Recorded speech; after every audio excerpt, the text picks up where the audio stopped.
So this has to be one of the most curious stories in all of the Torah. Abraham tells Sarah, we're going to Egypt. They're going to want to take you to the king. I don't want them to kill me. Let's tell them that we're not married. We're not husband and wife. You're my sister. She says, okay. Is that curious? He's endangering his wife to protect himself. What's further curious is that this same thing repeats itself in next week's portion with the same players, Abraham and Sarah, with a different king. And then a couple of weeks later, we find Isaac and Rebekah playing the same tell him you're my sister game. This became already hereditary. This is like a family trick. How is this becoming for the patriarchs of our people? And just the very fact that it's just not the truth. Although the Torah says, well, a cousin can sometimes be called a sister, but it's not a sister. And if Abraham decided to do this and it's not his finest moment, why would the Torah tell us about this? The Zohar tells us that Abraham knew that Sarah is invincible. She was so holy and so perfect and so righteous, she's untouchable. There wasn't a question in any which way that she would be harmed. Ditto that with Rebekah. And in fact, that was the case. In all these stories, the king couldn't come as much as close to touch her. And therefore, she's untouchable. In a sense, more invincible than Abraham himself because of her holiness. And therefore, all he had to do was protect himself and say, look, they're not going to be able to harm you. At least let them not kill me in the process. So it's somewhat satisfactory. But still, it's a survival mechanism via a lie and via in some way compromising Sarah. Why would the Torah even tell us? Let's assume Abraham had to do this. But why would it make it into the book? And it's like celebrated in great detail. And not once, but 3 times. So for this, you need chassidus. When you study the spiritual side of Torah, you get what is sometimes referred to as the rest of the story.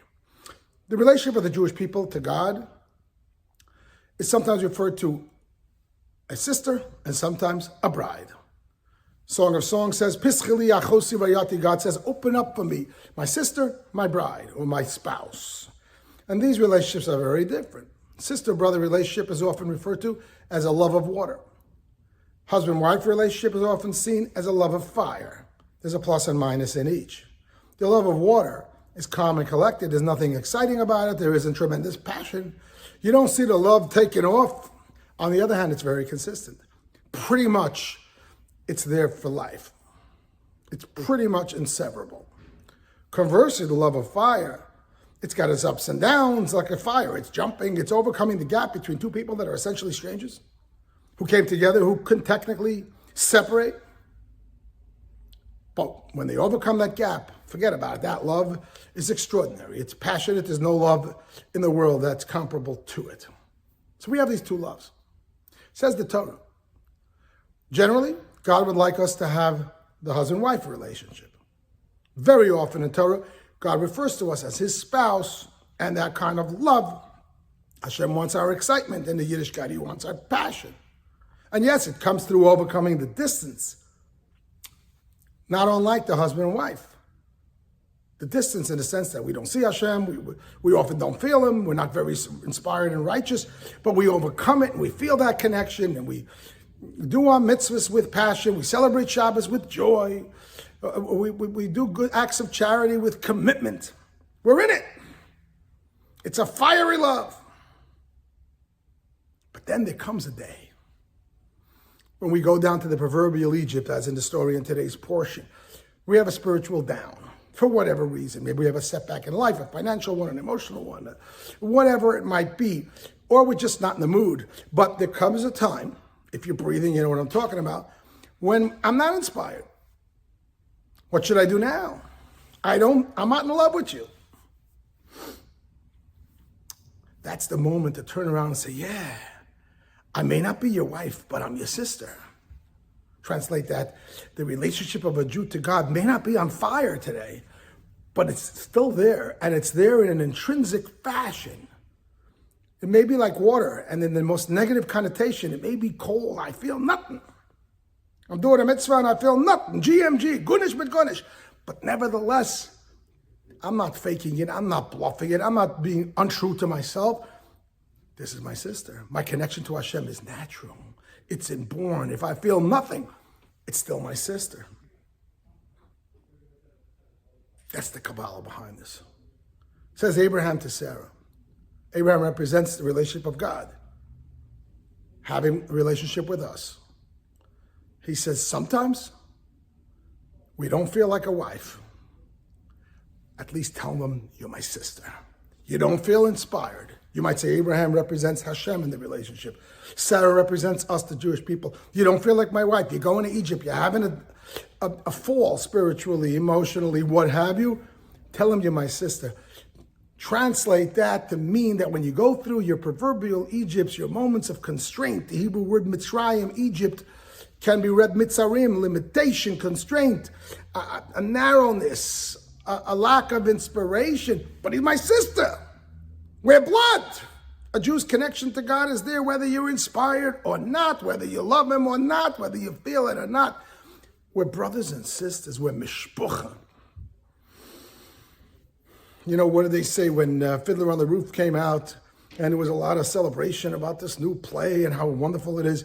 But some of the critics said these Jews, they talk to God like he's mishpucha. I mean, it's fantastic. Tevye looks up and says, would it ruin some vast eternal plan, having a whole conversation back and forth? It's like mishpucha. But you know what it is? Sometimes it's like mishpucha of a wife. We feel that passionate love for Hashem and that closeness. We even get into fights with him like a husband and a wife, and then we make up. But sometimes it might be dispassionate, but we're always connected. We're always related. That relationship doesn't go away. You know, I had a friend of mine that we grew up together in school. We were classmates throughout the whole system. And he had a particular sister who he really disliked. And maybe for good reason. He had no use for her. And throughout the years, he would say, oh my God. He really didn't have any interaction with her, and they both went their separate ways, and they got married, they're living their lives.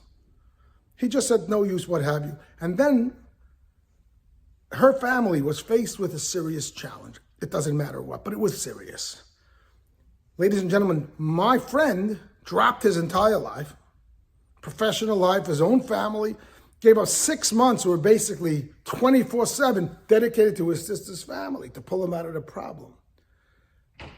And I met with him and I said, I was like a little curious about it. I said, this is interesting.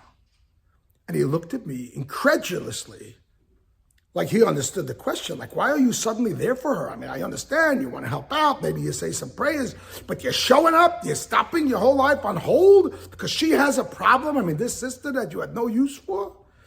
And he looked at me like I was off the wall. And he said, but Shalom, it's my sister. It says it all. I don't have to love her. She's still my sister. Well, you might say, I don't have to like her. I still love her. And that's what a Yid is told to refer to Hashem. Some days you like him. You're into the mitzvah. Some days, absolutely not. Do I have to like him?